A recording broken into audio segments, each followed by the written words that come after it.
¿Qué tal amigos? ¿Cómo están? En esta ocasión vamos a revisar la norma 031 de la Secretaría del Trabajo y Previsión Social.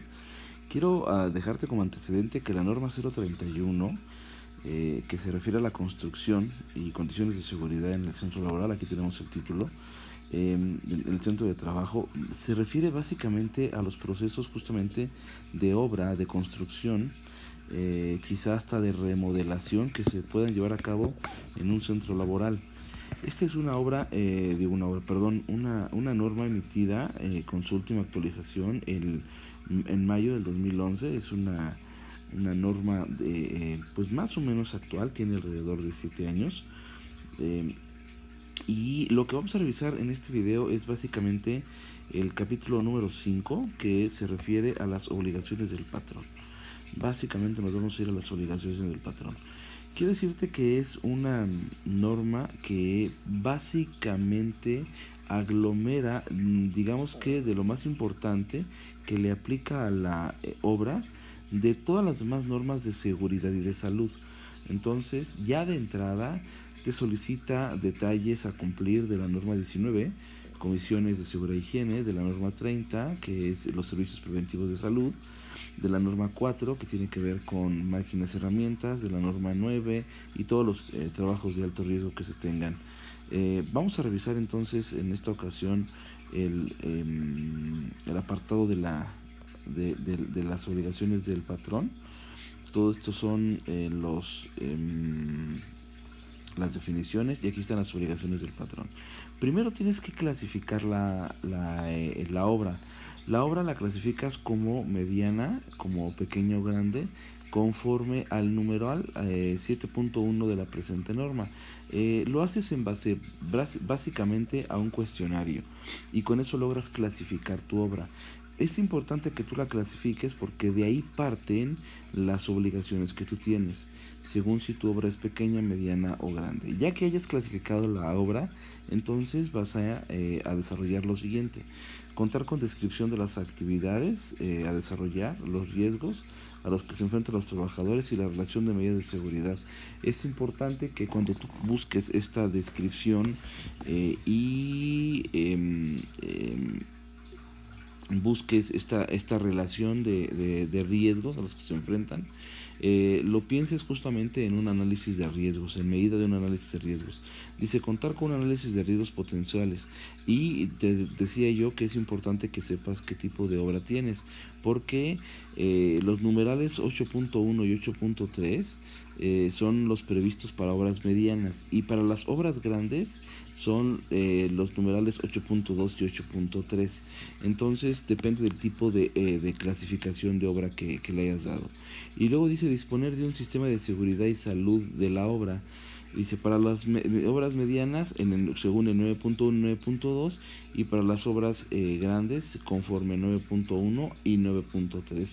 Entonces te decía que es muy importante que lo primero que hagas es justamente clasificar tu obra, de qué tamaño es. Contar y dar seguimiento a un programa de prevención y mantenimiento preventivo a maquinaria utilizada, en el caso de obras medianas y grandes, el cual deberá contener al menos la fecha de realización y el responsable de ejecución. Entonces necesitamos darle mantenimiento y revisión al equipo utilizado. Dice también en el numeral 5.6 contar con procedimientos de seguridad, nuevamente para obras medianas y grandes. Por eso es importante que revises qué tipo de obra es. La revisión y el mantenimiento de las herramientas de los trabajadores debe cumplir con al menos la fecha de realización y el responsable de quien haya realizado esta revisión y mantenimiento. Y también hay que colocar todo lo que se refiere a la parte de instalaciones eléctricas. Esto es muy importante porque las instalaciones eléctricas normalmente se dividen en provisionales y en definitivas, aunque en muchas ocasiones dentro de obra las que son provisionales se vuelven definitivas. Esto es bien común. Entonces hay que tener ahí como ese cuidadito especial. Dice contar con instrucciones de seguridad en caso de obras medianas y grandes, para realizar trabajos de relleno, compactación, fabricación, manejo de siembra y manejo y colocación de concreto y en su caso realizar dos o más actividades de manera simultánea. Y hay que ver cuáles son los trabajos peligrosos.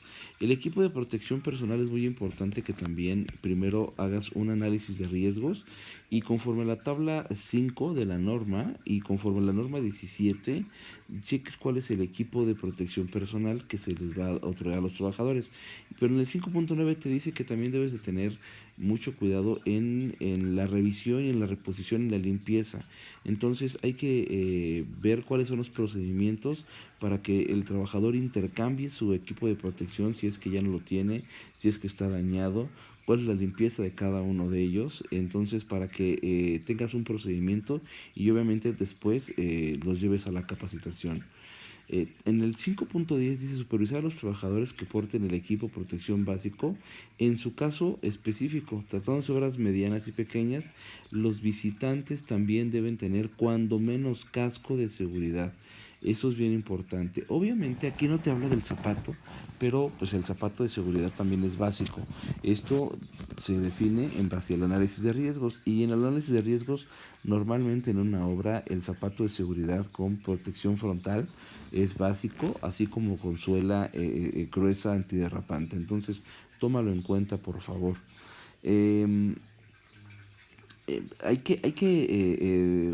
tomar en cuenta algunos otros parámetros de normas, como por ejemplo la 2 que nos habla de disponer de extintores para combatir el fuego, es la norma 2. Contar con sistemas de protección, guardas y dispositivos de seguridad, que es la norma 4. Y nuevamente tener todos tus recipientes sujetos a presión conforme la norma 20, darlos de alta ante la Secretaría del Trabajo. Esto es bien importante. Toda la señalización conforme la norma 26, porque ya existe procesos de señalización dentro de obra, pasillos, todo esto debe estar perfectamente señalizado, cuáles son las obligaciones y todo lo que tenga que ver con el proceso de identificación de zonas peligrosas también dentro de tu obra. Disponer de un plan de emergencias, esto sí es conforme a obras pequeñas, medianas y grandes. Hay que capacitar e informar a los trabajadores sobre las medidas de seguridad en el trabajo conforme el capítulo 20 de esta misma norma, aquí está, conforme el capítulo 20, y proporcionar a los contratistas, subcontratistas y proveedores la información básica sobre los riesgos que hay dentro de tu zona laboral. Constituir la Comisión Mixta de Seguridad e Higiene conforme a la norma 19, que ya lo habíamos dicho, y disponer de todos los servicios preventivos conforme a la norma 30. Eso quiere decir que si tienes más de 100 trabajadores, debes tener el médico en el lugar de trabajo, así como planes de prevención de salud, como vacunación, evaluaciones médicas y todo esto. Muy bien. Esto es conforme, decíamos, a la norma 30.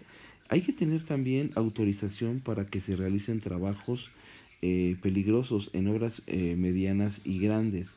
Trabajos como permiso de trabajo para alturas, para espacios confinados, para trabajo de líneas vivas o para trabajo bloqueo y etiquetado de energías, permiso de trabajo para corte y soldadura y los demás que se puedan llevar a cabo. Toma en cuenta que quizá los permisos de trabajo puedan incluir el traslado de materiales de forma aérea a través de las grúas. Entonces hay que tomarlo en cuenta para que no tengas mayores problemas.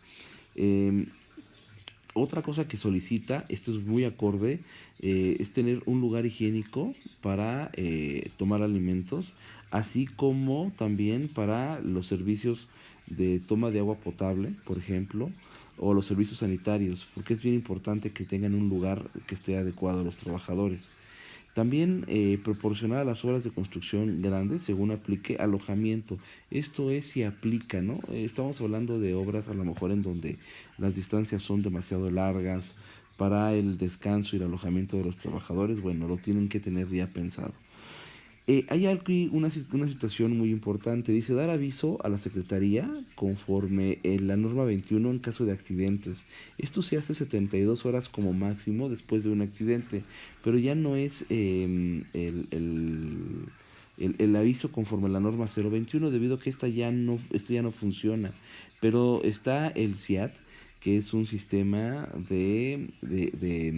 estadístico de la Secretaría que sustituyó esta norma, entonces hay que tomarlo en cuenta y dar aviso. Hay que dar un control, justamente esto tiene que ver con el control de la información de accidentes y obviamente pues exhibir a la autoridad todo lo referente a documentos que así requiera la Secretaría del Trabajo. Pues bien, las obligaciones de los trabajadores los vemos en un siguiente video. Muchísimas gracias, tu servidor licenciado Alejandro Cervantes. Espero que con esto te des una idea de qué trata la norma.